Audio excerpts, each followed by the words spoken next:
Hi అండి. ఈవేళ నేను వెళుతున్న గుడి ఏంటి అంటే వెంకటేశ్వర స్వామి గుడి అండి.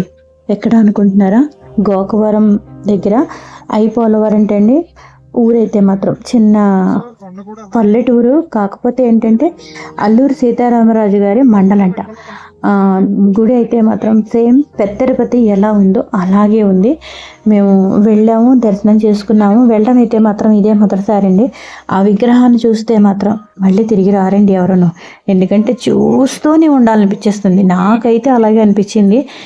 చాలా చాలా బాగుంది విగ్రహం అయితే మాత్రం. నెక్స్ట్ ఇక్కడ చూశాను. నెక్స్ట్ ఏంటంటే వైజాగ్లో వెంకటేశ్వర స్వామి గుడి చూశానండి. ఇది తిరుమల తిరుపతి దేవస్థానం వాళ్ళవే ఈ గుళ్ళు అయితే మాత్రం అలాగే ఉన్నాయి విగ్రహాలు. పక్కన పద్మావతి అమ్మవారు, ఆండాళ్ళ అమ్మవారి విగ్రహాలు కూడా చాలా చాలా బాగున్నాయి. అలా మన పక్కనే కూర్చున్నట్టుగా ఉందన్నమాట. అంత అద్భుతంగా ఉన్నాయి ఆ విగ్రహాలు మొత్తం మూడు కూడాను. సేమ్ భోజనాల ప్రాసెస్ చెప్పాను కదండి, ఎవరు తిన్న కంచాలు వాళ్ళే కనుక్కోవాలి. అది నాకు చాలా బాగా నచ్చిందండి. అదైతే మాత్రం ఇక్కడ కోతులు అయితే మాత్రం నిజంగా వానర సైన్యం అయితే చాలా ఉందండి.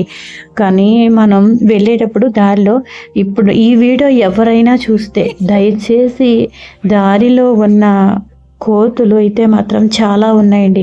ఆకలితో అలమటించిపోతున్నాయి. ఎవరైనా సరే మనం రెగ్యులర్గా వెళ్ళేటప్పుడు మాత్రం కొంచెం మనకు తోచింది కనీసం ఒక 100 రూపాయలైనా ఖర్చు పెట్టలేమండి. నోరు లేని జీవులకి. దేవుడికి ఏమీ తీసుకురాలేదు అని అడగడండి, ఆ నోరు లేని జీవులకి పెట్టండి, దేవుడు మిమ్మల్ని అక్కడే యాక్సెప్ట్ చేస్తాడనిపిస్తుంది నాకు అయితే మాత్రం.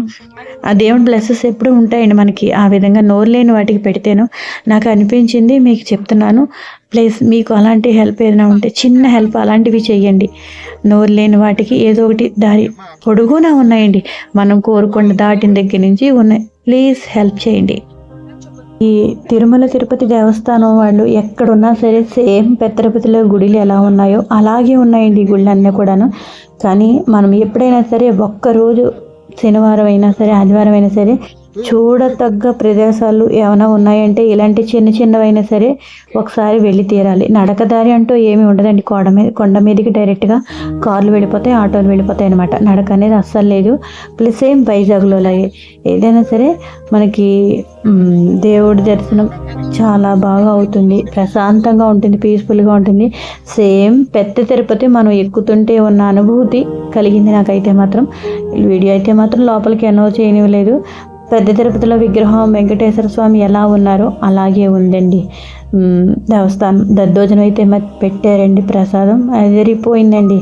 మళ్ళీ మళ్ళీ తినాలి అనిపించే టేస్ట్ అయితే మాత్రం. చూసారా చుట్టూ కొండలు, లొకేషను ఎంత బాగుందంటే అంత ఇదిగా ఉంది. తిరుపతి మనం నడకదారి వెళ్ళే దారిలో నేను చూశాను, సేమ్ లొకేషన్ అలాగే ఉందండి. ప్లీజ్ కోతులు కొంచెం హెల్ప్ చేయండి. నేను మళ్ళీ మళ్ళీ చెప్తున్నాను అనుకోకండి. తిరుపతి దిగుతుంటే ఎలా అనుభూతి కలుగుతుందో అదే అనుభూతి అండి. ఎక్కువ దూరం కూడా కాదు.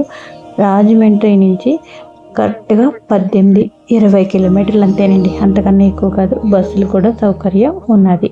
బస్సు అయితే మాత్రం కిందనే దింపేస్తారు, ఇలా అయితే నడుచుకుంటూ వెళ్ళాలి. చిన్నదేనండి, కొండ పెద్దదైతే కాదు.